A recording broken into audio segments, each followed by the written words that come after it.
Muito boa tarde, aqui fala Jobson Salles, diretor de atendimento do INSS e coordenador do grupo de trabalho da reabertura do INSS pelo Ministério da Economia.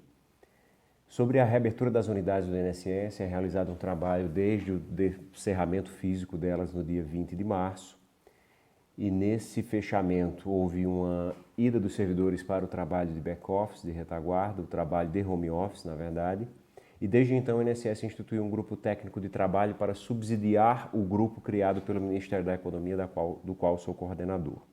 Nesse grupo de trabalho foram chamados servidores de todas as 5 regionais do Brasil, a saber, da Superintendência Sul, Superintendência Sudeste 1, que é São Paulo, Sudeste 2, que é São Paulo, Minas, Espírito Santo e Rio de Janeiro, a Superintendência Norte Centro-Oeste, que abrange todos os estados do Centro-Oeste e Norte do Brasil, é a maior em área de abrangência, menor em capilaridade de agências e também de quantidade de servidores. E a Superintendência Nordeste, que abrange todos os estados daquela macro-região brasileira. Nesse trabalho, engenheiros de segurança do trabalho participaram dele, bem como foi também subsidiado por informações e ofícios remetidos e trocados com a Subsecretaria de Perícia Médica. Além disso, a Secretaria de Previdência do Ministério da Economia expediu ofício ao Ministério da Saúde, fazendo questionamento objetivo e específico sobre a retomada de atendimento presencial no INSS, o que é que ela deveria observar face à pandemia. Então, de posse dessas informações internas, do ofício do Ministério da Saúde e também das informações da Subsecretaria de Perícia Médica, nós partimos para fazer investigações comparando-nos com outros órgãos de previdência. Foi realizado por nós uma videoconferência com o BPS do Uruguai, o Dr. Villamil, que é o chefe da área de tecnologia de informação do Banco de Previsão Social Uruguaio, que foi a pessoa responsável pela criação dos protocolos de desenvolvimento de softwares para atendimento durante a pandemia. Foi realizada também uma videoconferência por nós com o vice-presidente e diretor executivo da CAPREDENA, que é o Instituto de Previdência dos Militares do Chile, e que também funciona como agência reguladora dos bancos de pensão, já que lá existem 7 administradoras de fundo de pensão privada que operam o sistema de previdência do país. Realizamos contato telefônico com a ANSES da Argentina, também com a Organização Ibero-Americana de Seguridade Social, com o INSS espanhol e com o INPS italiano, 2 países que foram muito afetados pela pandemia e em dados momentos da pandemia estiveram como epicentro mundial. Como esses institutos se comportaram? A gente utilizou essas experiências. Alguns deles, a maior parte, fecharam por completo as suas portas, como por exemplo a ANSES, o BPS, a CAPEDRENA e o INSS espanhol, e alguns outros, como por exemplo, à época, o Instituto de Previdência, que estava no país com o maior pico epidêmico, que era a Itália, não fez o cerramento completo de suas unidades. Em áreas das consideradas zonas rossas, que são as zonas vermelhas deles, como Bérgamo, no norte do país, houve o fechamento das unidades do INPS, mas em outras áreas do país não. O nosso protocolo, então, depois de todas essas consultas feitas, ele engloba a compra de EPIs e EPCs, como, por exemplo, máscara cirúrgica com clipe nasal, máscaras de tecido e também máscaras cirúrgicas, mas sem o clipe nasal, face shield, touca, avental, luvas para os procedimentos de perícia médica, separação das linhas de entrada das filas de entrada da unidade, tanto interna como externamente, que foi um protocolo que tiramos do Ministério, de uma recomendação do Ministério Público Federal, feita à Caixa Econômica Federal, quando da explosão dos pedidos e recebimento e pagamento do voucher Covid, em que a Caixa se deparou com muitas filas do lado de fora. Ali o Ministério Público recomendou que a Caixa teria que fazer atendimentos preferencialmente agendados, que aí foi um protocolo que nós introjetamos. O nosso atendimento no retorno é só agendado. E uma outra dica da Caixa foi a realização do procedimento conhecido como triagem ativa, que também foi utilizado pelo Sistema de Seguridade Social alemão nesse período.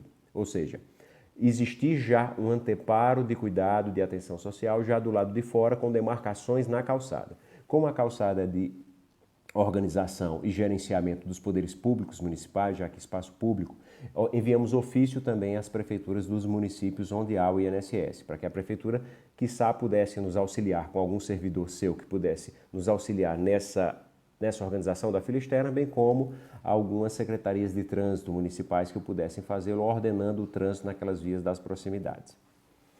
Além disso, foi também realizado o estudo da metragem quadrada de todos os espaços de atendimento das unidades. Toda agência nossa, por meio do portal Covid, covid.inss.gov.br, foram analisadas todas as metragens de forma a, conforme a resposta do Ministério da Saúde, que era manter um espaço sempre de 4 metros quadrados entre as pessoas, nós ampliamos para 5 metros quadrados, isolamos as nossas longarinas e cadeiras de espera, retiramos algumas e a gente chegou ao valor do cálculo exato de quantas pessoas simultaneamente nós podemos ter em cada unidade, conforme a metragem.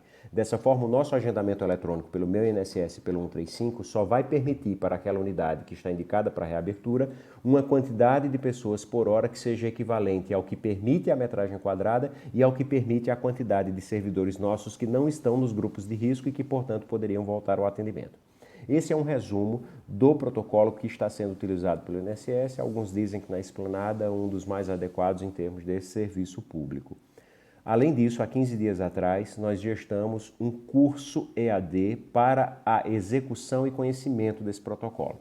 Mais de 2.000 gestores da Previdência Social, o que quer dizer a totalidade dos chefes de agência e mais as chefias de áreas meio e não finalísticas participaram do curso, que foi um curso EAD obrigatório com 8 horas de carga horária. Nesse curso, explicamos sobre a mensuração de metragem quadrada das filas, explicamos sobre o distanciamento e marcações no piso para as filas, explicamos sobre a verificação de temperatura, porque também foi um dos insumos adquiridos, foram termômetros infravermelho para ficarem na entrada da agência.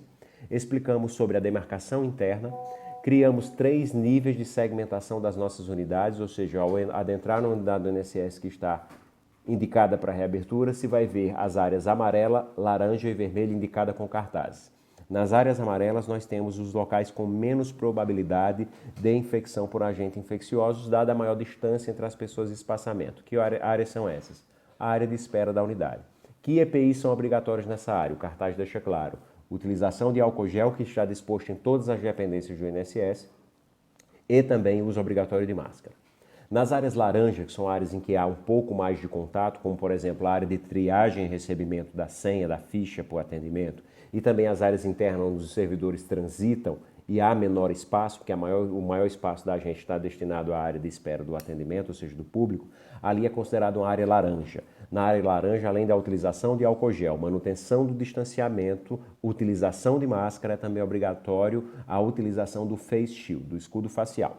Além disso, a cadeira de atendimento e a cadeira do atendente da Previdência estão sempre distantes pelo menos 2 metros, que foi uma recomendação do Ministério da Saúde no ofício. Para além disso, criamos uma redundância, que é a barreira de acrílico como EPC. Então, no guichê de atendimento, você vai ter de um lado o usuário de máscara com o uso de álcool gel, a cadeira dele distante 2 metros da cadeira do atendente, entre ele e o atendente uma barreira de acrílico como EPC e ainda um funcionário do outro lado com máscara cirúrgica e face shield. Importante ressaltar que no protocolo criado por meio da portaria 2 do presidente do INSS se estipula quais são os serviços que voltariam num atendimento gradual, porque é isso que diz a portaria do Ministério do Estado. Essa portaria 2 da presidência do INSS, ela estipula quais são aqueles serviços que, por meio de uma matriz de gestão estratégica que a gente fez, conhecida como 5 forças de Porter, em que ela mostra como, ao gerenciar estrategicamente um negócio, você tem que procurar substitutivos ou complementares e você deve evitar a concorrência com determinado tipo de serviço se ela é evitável. Como se faz isso em relação a concorrentes? Nas forças de Porter, a academia ensina que você deve, por exemplo, ao identificar que não tem como concorrer com determinado tipo de serviço, você pode optar por ser substitutivo ou aditivo daquele serviço. O INSS tem prestado durante a pandemia por meio do Meu INSS, que depois do dia 20 de março teve uma subida na quantidade de acessos da ordem de 50%, nós tínhamos 800 mil acessos diários. Depois do início da pandemia, a partir do dia 30 de março, se estabilizou numa média diária de 1,2 milhão de acessos. O portal 135, que é a central de teleatendimento, ela teve também uma subida na quantidade de chamadas da ordem de 44%. Esses 2 portais deram conta, em regra, de boa parte do atendimento e da descentralização e desburocratização de normas que aconteceram no período. Entretanto, não conseguiram resolver todo o estoque do INSS no que diz respeito a alguns pontos objetivos e específicos que dependem do atendimento presencial. Esses pontos são, notadamente, o cumprimento de exigências. O INSS permitiu toda a subida e requerimento de benefícios por meio do INSS, mas alguns processos ficam pendentes de documentos. Essa apresentação de documentos pode ser feita pelo INSS, pode ser feita pelo mecanismo da exigência expressa que foi criada, cujo São Paulo foi o laboratório, que depois se expandiu para todo o país, mas ainda assim, talvez pela necessidade de maior inclusão digital do administrado brasileiro, temos a necessidade de cumprimento. Cerca de 1,1 milhão de documentos faltantes dependem da apresentação de algum documento faltante para terem o seu desfecho e o seu despacho. Bem como também um dos benefícios de maior vulnerabilidade social, que é o nosso B87, o amparo à pessoa portadora de deficiência, é hoje o benefício singular de maior represamento no INSS, com cerca de 557 mil requerimentos aguardando análise. É aquele benefício desferido pela Lei Orgânica da Assistência Social às pessoas que têm uma necessidade de um benefício pelo critério de pobreza, dado a renda per capita inferior a um salário mínimo, além disso também com o critério adjunto da deficiência, da necessidade física ou mental. Esse benefício ele depende de uma análise dupla da avaliação médico-pericial e da avaliação da assistência social do INSS.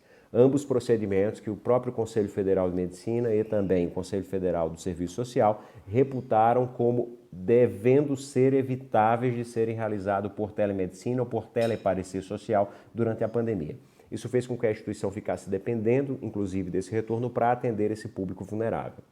Reitero também a quantidade de exigências que pelos canais remotos manteve-se em patamares altos durante a pandemia, não obstante a exigência expressa uma espécie de drive-thru na frente dos INSS.